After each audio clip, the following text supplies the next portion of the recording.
Public Storage announces fourth quarter earnings slightly above projections. We'll have all the details, including an impending change in leadership.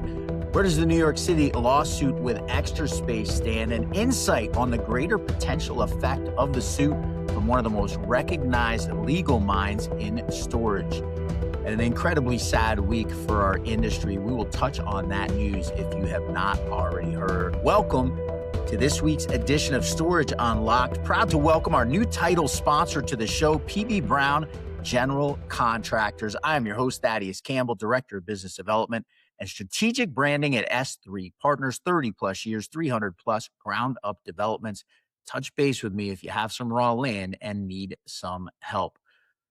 Well, devastating news this week for our industry. On last week's show, I reported that Thursday morning before the show started, Deanie Burns, widely respected chief of staff at Bluebird and Sunbird Storage, has worked for many years in our industry, was put into hospice. Deanie was diagnosed with an aggressive form of thyroid cancer early in the month of January, and within 6 weeks, she was entered into hospice. Sadly, before the end of the day last Thursday, Deanie Burns had passed away. I'd like to hold a moment of silence in her honor.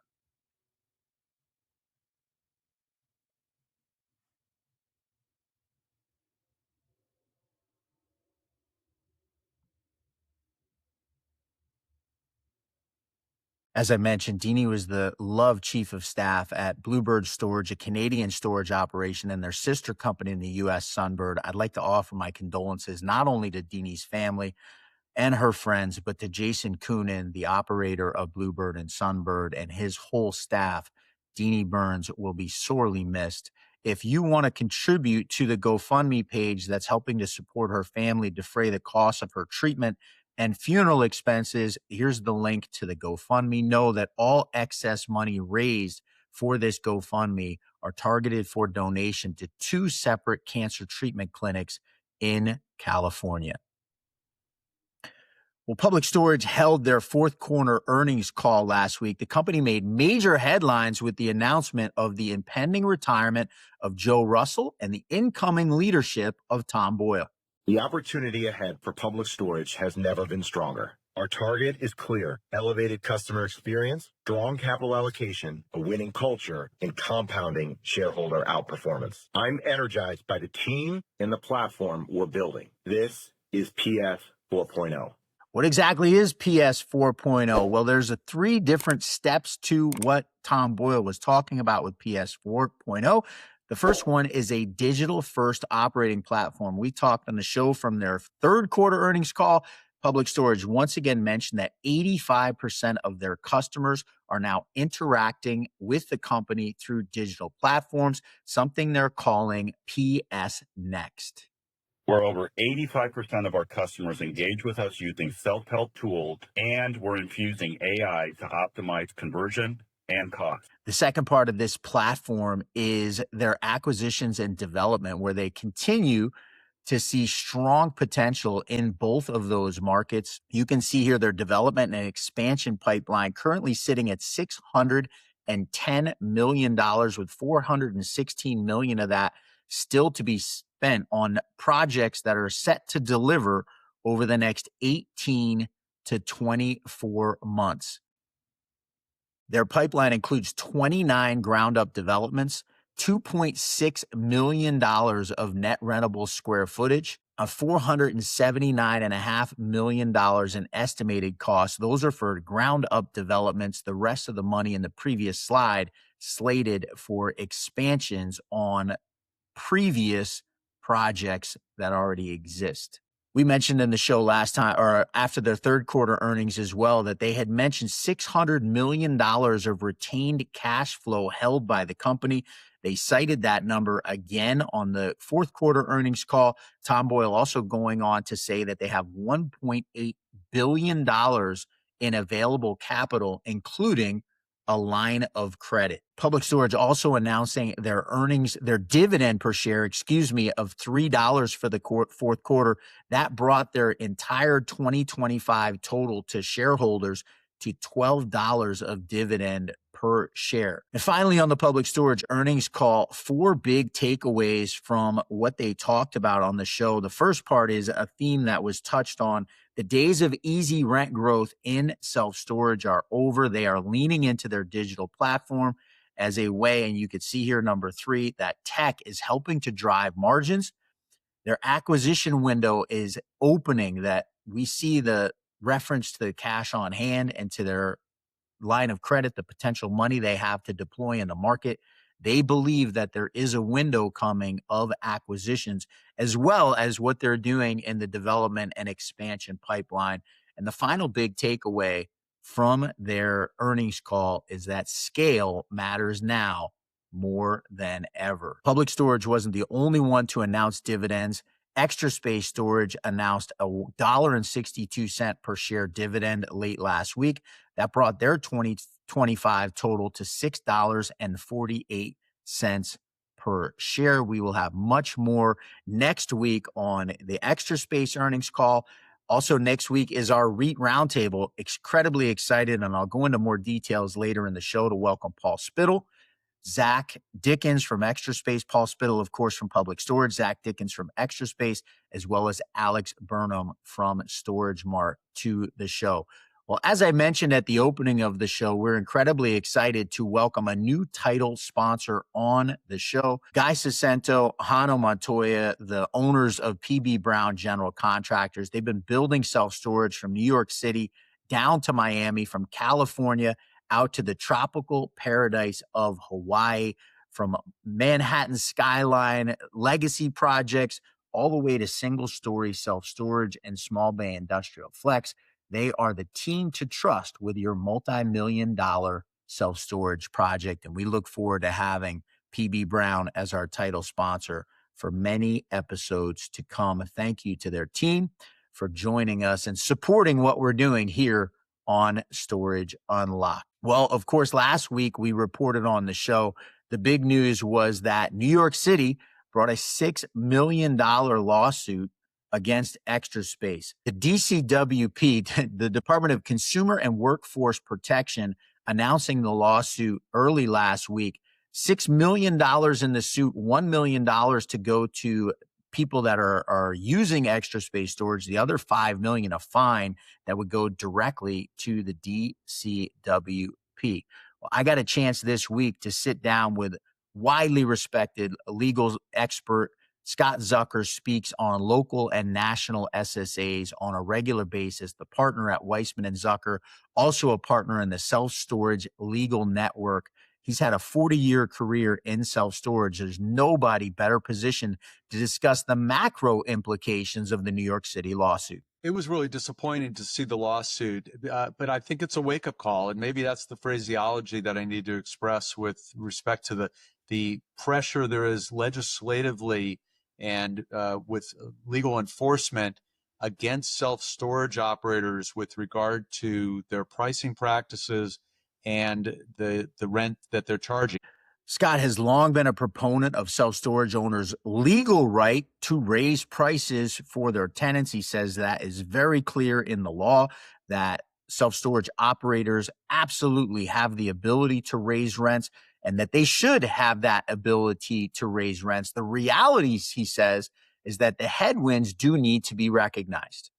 There's pressure out there by consumer groups, by plaintiffs' lawyers representing consumers, that there has to be a better effort to communicate transparency in pricing to avoid these sort of claims against our industry.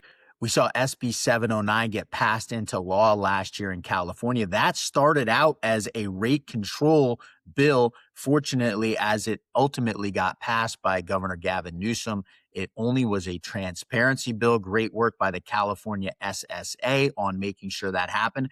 In total, there were 7 states that introduced some form of price control in self-storage legislation last year. And while none of those got passed, including INT 495 and the New York City Council, that would have implemented a 2% rate hike cap on self-storage across the facility, none of them have passed yet. The challenge is if one passes, it could be devastating for owners.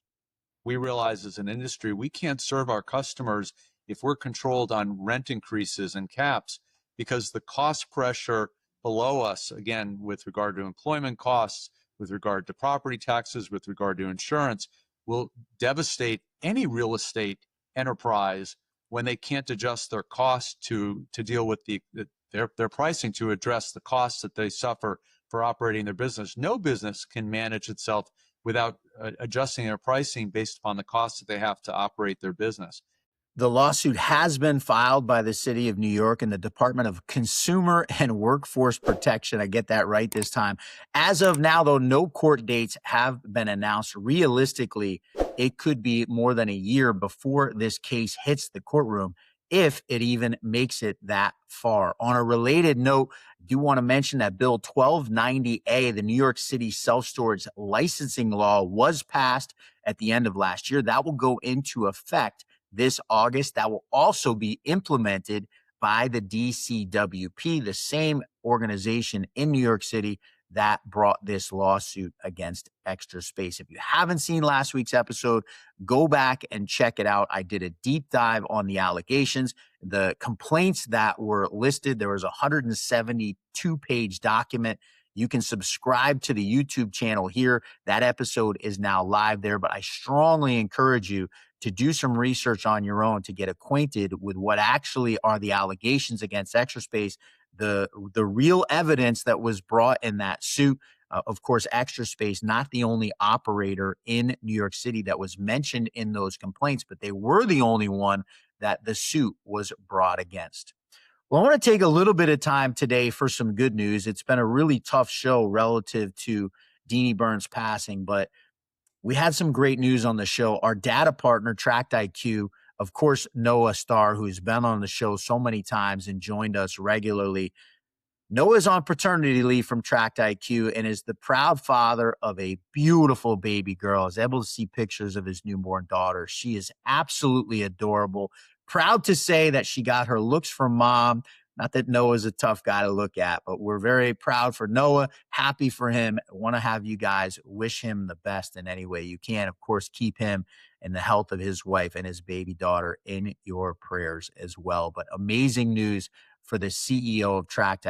Noah's doing such amazing work for our industry. Of course, in January, they announced the introduction of data from CMBS loans for $40 billion plus of self-storage facilities around the country. Over 20% of the institutional level facilities in the country. I've been able to see the demos of that product. Is absolutely incredible. The occupancy and rate data that we're now able to get a hold of, helping operators and developers that don't have the level of data of an Extra Space or a Public Storage to be able to get access to make great decisions, which hopefully goes into some better decisions in ground up development and self-storage. We've talked a lot on the show over the course of the last 8-9 months of how irresponsible development is creating a challenge in self-storage.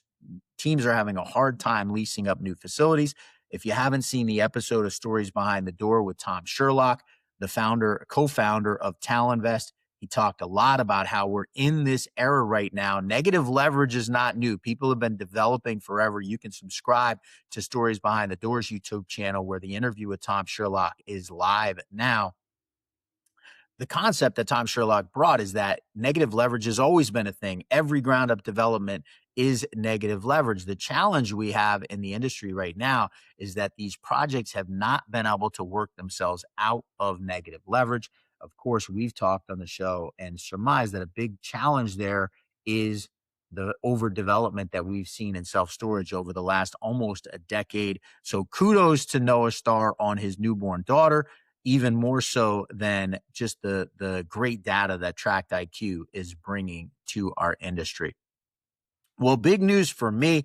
I reached out. Many of you guys know I put a post up on LinkedIn back in January about a prayer breakfast at SSA. It has not been on the official calendar for many years through some great work. Anne-Marie DeCoster, who's held a prayer meeting on her own and been able to get 15, 20 people to come to it.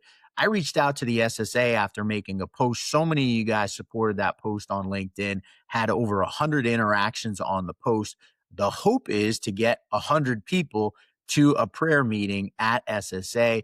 News for you guys, the SSA has officially recognized that there will be a prayer meeting and a breakfast. We're trying to schedule that to make sure that it doesn't interfere with the Women's Council breakfast, which is Thursday morning at 7:30. Hoping to have this prayer meeting at 6:30, an hour before that Women's Council meeting. So many of the amazing women that also show up for the prayer meeting but want to be at that Women's Council meeting as well will be able to do both of those things. Stay tuned to the show. I'll give you more details as we determine an exact room. This will not go in the official brochure of the SSA because that's already been printed, but we're hoping to get it into the app as we get closer to the show. On a sad note, I will not be at SSA, nor will Anne-Marie DeCosta or James Reed, three of the people who have been at those prayer meetings on a long time. There is a Small Bay Industrial Flex. The Small Bay Flex Summit is at the same time in Atlanta, Georgia. As many of you know, I'm working hard in the Small Bay Flex development space. It was a very difficult choice because I want to be at SSA, such an amazing event, but will not be able to be in San Antonio. There will be plenty of amazing people help to lead that prayer breakfast at SSA. And again, stay tuned to the show. I will have further details as we get closer. Well, I had an amazing chance to sit down with one of my favorite guests from my podcast over the last 3 years. I've had many, many guests that I absolutely love, but her story is so compelling. Jessie Lamb, VP of Self-Storage for Notify. It's been so fun to see her progress into that role. When I had her on the podcast, she was still a VP of Operations for Strat Property Management. You can go back and check out my full podcast episode with Jessie Lamb on the channel as well. You can click the link right to that episode. It was a former iteration, that's the word I'm trying to say, of the podcast. She was on it when it was still called Defining Your Niche. But I got to sit down with her this week to tape an episode of How Faith Fuels Your Business. Jessie's somebody who is so driven by her faith and utilizes it in every aspect of her life. And she's had an incredible journey as an orphan who grew up in foster care. I love that you're talking about this, Thad, because you know that my faith is near and dear to my heart and drives a lot of what I do and how I try to show up and move through the world. And, you know, whenever I think about this and how I show up at work, I think about Colossians 3. I think about whatever you do, work at it with your heart as if you're working for the Lord. You know, working wholeheartedly with your, you know, the same kind of integrity, care, consistency, excellence you were if you were working in his house. Matthew 25 talks about how we are just stewards and none of this is ours, right? We're called to take really good care of the things that we're given. And, you know, I hear that as a drumbeat as well, but I think a lot of people maybe interpret that as, you know, take really good care of the success that you're given and the wealth that you're given, and you'll be given more of those things. And I definitely see that. And, you know, I see people prospering in that way. But I also think that that's a call, you know, sometimes the things that God puts in our path are people. They're our coworkers, our dear friends, our vendors, our customers. You know, that we've been given, you know, maybe a short time or a long time to be in their path and take care of them, to help prosper them and help, you know, them, you know, find their joy, their abundance. So, and I see, you know, that's not just my own idea. I wish I was that smart. You know, I see that in like Philippians 2 in, you know, when we're called to look not on our own interests, but also to those of others, or, you know, Galatians, when we're called to serve humbly and love. That's all the folks that are got to put in our universe over and over and over in scripture. We're called to take care of the people around us that God has trusted us with. And, you know, I think as business leaders, we're particularly gifted in that we know a lot of people. So we get that gift in abundance if you do it, if you're doing a good job, right? You're, you know, constantly growing your network, growing your customer base, growing your sphere of influence. And I think, that in itself is abundance. And I think that anything that stands on a strong foundation is going to bear up the wind. So I think, maybe esteem for myself depends on the day and how my skin is looking, maybe sometimes. But efficacy, I think, the faith, the strength, the confidence that I will, bear up the wind because I'm built on a strong foundation. I think that comes from my faith. I hope that other people see in, the fruit of my spirit. And the way that I show up for other people. Self-storage is special to me, and that's why I made my home here. Because there are a lot of people of faith, all faiths, not just Christian. And, I think more importantly to me, are people of strong values and conviction. And I think you find that those, in people of every faith and no faith at all. Good people, of good-hearted people who are out there serving their community and, conducting themselves with integrity, who are loving on the people that are put in their path. And there is something special about that. You have a Mr. Rogers moment where I always say, like, oh, if something's going wrong, you look for the helpers, right? If I'm ever having like a not maybe such a great day or such a great experience of someone or something, I look for the fruits of the Spirit. I also look for mine, and how I'm showing up for them and how I'm showing up in that day. And I see it all over in the industry. I see people serving their communities with such goodness and faithfulness. I see, the folks who are just such patience and kindness, reaching out to others, hearing what they have to say, engaging, I see just with such love and joy them, putting out each other's names and, connecting people in opportunity and sharing in abundance. I think those things are all really evident and beautiful to me and let me know that I'm in the right place, surrounded by the right people. Jessie Lamb, truly a gem in our industry and somebody I consider myself incredibly lucky to be surrounded by. Cannot thank her enough for coming and sharing her story on how faith fuels your business. The full episode of that recording with Jessie will be available on the YouTube page. You can subscribe to Storage Unlocked. It will go up Monday at noon. Feel free to sign up. You can get an alert for that when it's ready to go up. Really love that she brought up this idea of faith going beyond just Christianity. While I consider myself a Christian, by no means do I read the Bible to say that we should somehow treat people of other faiths any differently. You guys saw Scott Zucker on the show today. He commented broadly and a macro level on maybe implications from the lawsuit in New York City and other litigation around the country, and introduced bills in various states and local city councils. Scott was kind enough to join me for How Faith Fuels Your Business. You'll get to see that episode next week. Of course, Scott Zucker is Jewish. I was really excited when he reached out to me to ask if that would be something we'd be interested to have on How Faith Fuels Your Business. So very excited for next week's episode of How Faith Fuels Your Business with Scott Zucker. Scott Myers, someone who's incredibly important in my own faith journey. I first met James Reed at Scott Myers Mastermind, where faith is an incredible piece of what he does. Scott Myers is coming up on How Faith Fuels Your Business, and also Adam Wagner of Anytime Storage Property Management. So a really great list of guests coming to share their journeys of how they incorporate their faith into their day-to-day business. Really excited for this segment of the show.